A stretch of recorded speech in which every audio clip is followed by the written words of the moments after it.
Punch Out Boxing, delighted to be here with Mark Neilson. Mark, we missed you at the end of the year with all your jet setting around the world, but glad to be back. First fight of the year here in Ipswich, ended with a tumultuous title fight. We could just go through the card though. A couple of the prospects: Danny Boardman, Ben Piper, Owen Blondon. How do you think they got on?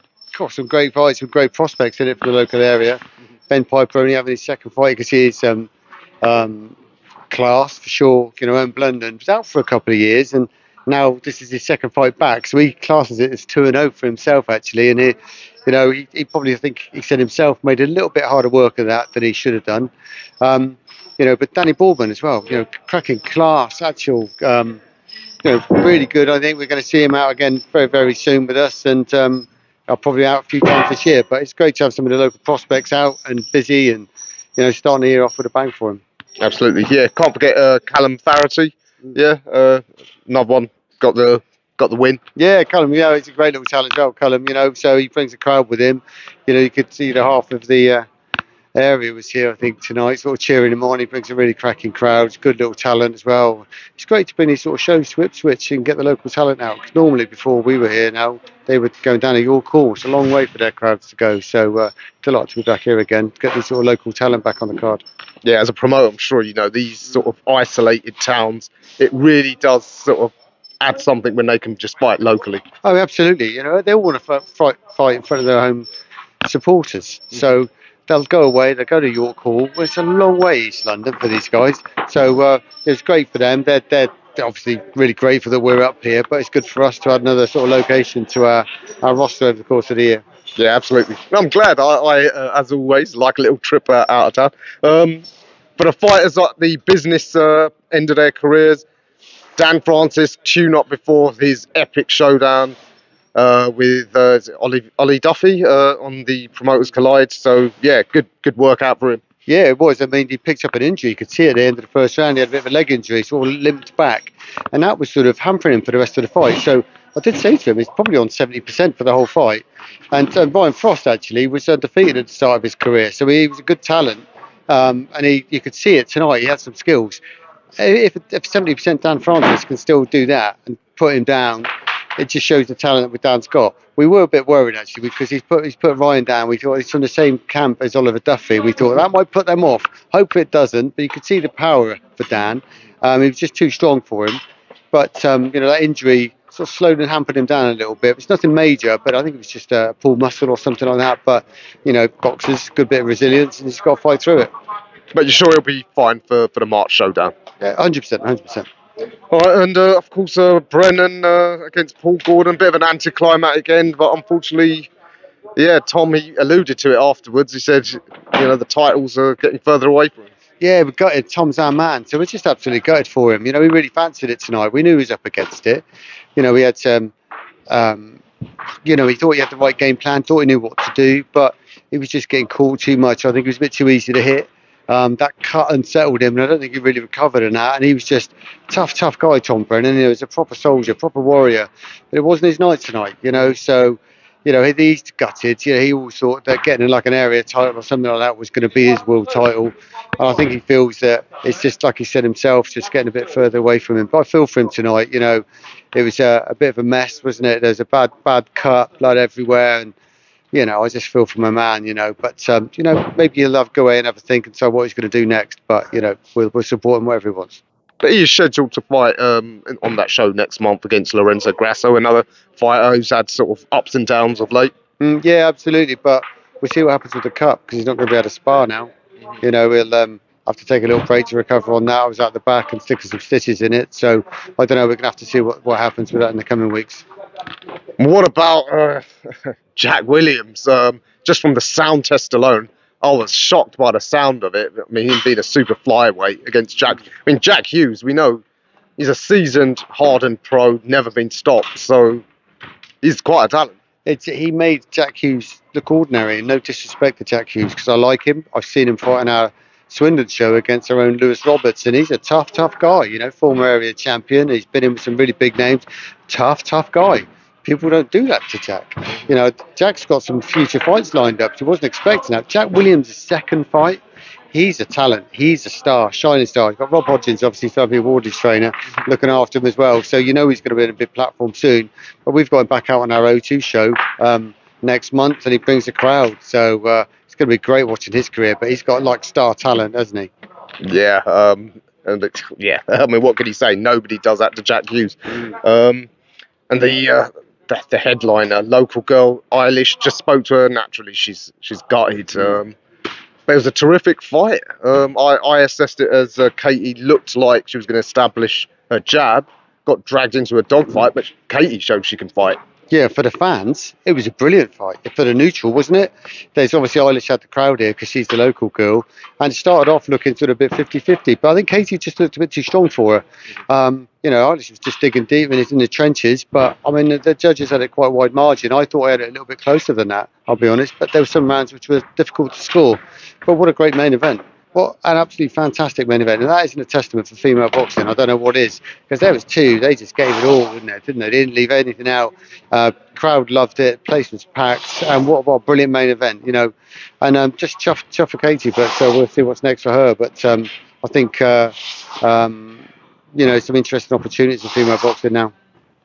Yeah, basically, I'm sure both girls will still go on to have great careers after this. So, what can we expect from the coming year? As you said, there's a couple of shows back in York Hall in March. Obviously, you're going to want revenge over John. Where's he gone, by the way? Is he slinked out? And then, of course, that show in Chelsea. Yeah. I mean, what a show that is. And yeah, what else can we expect? Well, listen, working with John and TM14, it's just been brilliant over the last year. It's just coming up to a year now since we've been working on our shows together. We were both good at what we were doing in our own way, but combining the forces together, it's just working brilliantly. We're putting on some great shows. We're selling out the York Hall. We're out 14th of March York Hall, 22nd at Indigo O2. We're off on our own doing a Gloucester show at the end of March. We've obviously got the Chelsea show coming up. We've got a really packed schedule till the summer, and you're just going to get more of the same. You see these, see Neilson Boxing and TIERNEY and these London shows and Ipswich and whatever, and Chelsea, that it's going to be a fan favourite. We never disappoint. They're always good. There's a bit of everything. There's title fights, there's eliminators, there's 50-50s, there's debuts, there's development fights, but we try and mix it all up so that no one goes away disappointed. This year we want to do better than we did last year, and last year we did better than the year before. So just keep just getting better and better and better, and the fans win at the end of the day. Yes, indeed they do. Just want to ask your views on things about going on in the boxing world, because you're a businessman and a promoter, so you're well placed. We've seen the massive influx of money from Saudi Arabia. By the way, you teased something because you've been to Saudi Arabia recently. Don't know if there's anything in the pipelines there, but is the ecosphere changing? And are what you and John doing at the small hall level, is that spillover you're going to get from the massive injection of cash at the top level?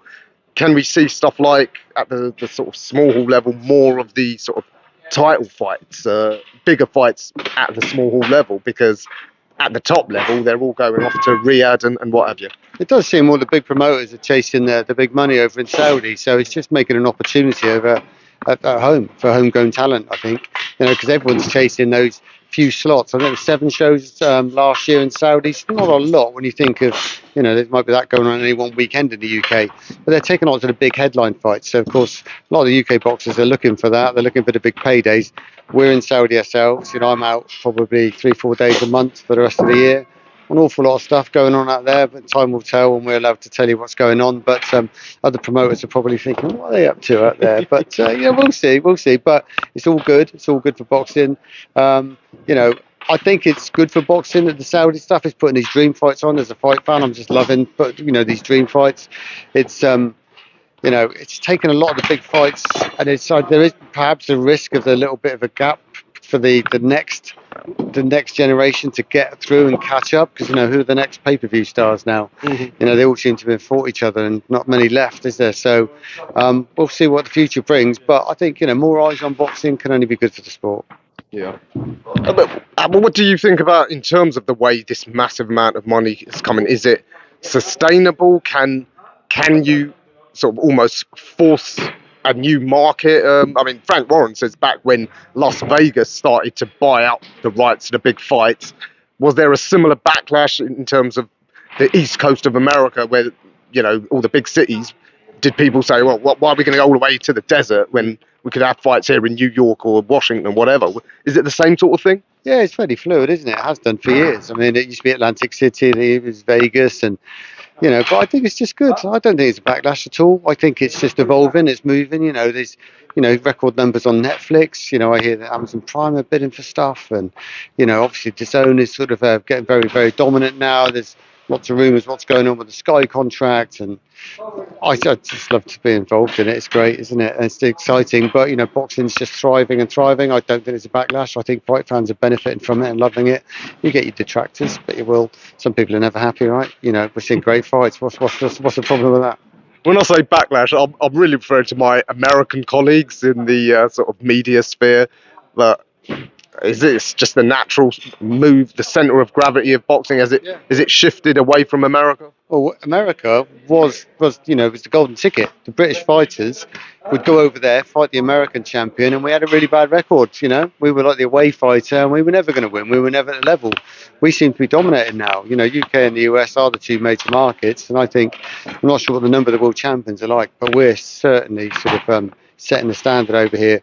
I think Eddie Hearn, the growth of Eddie Hearn, matching what he's done since he's taken over the last 8-10 years or whatever it's been, has pushed Queensberry on as well. Frank's a survivor. He's been around from whatever. My dad, he's fought for him on a early Joe Bugner in 1982, one of his earlier shows and stuff.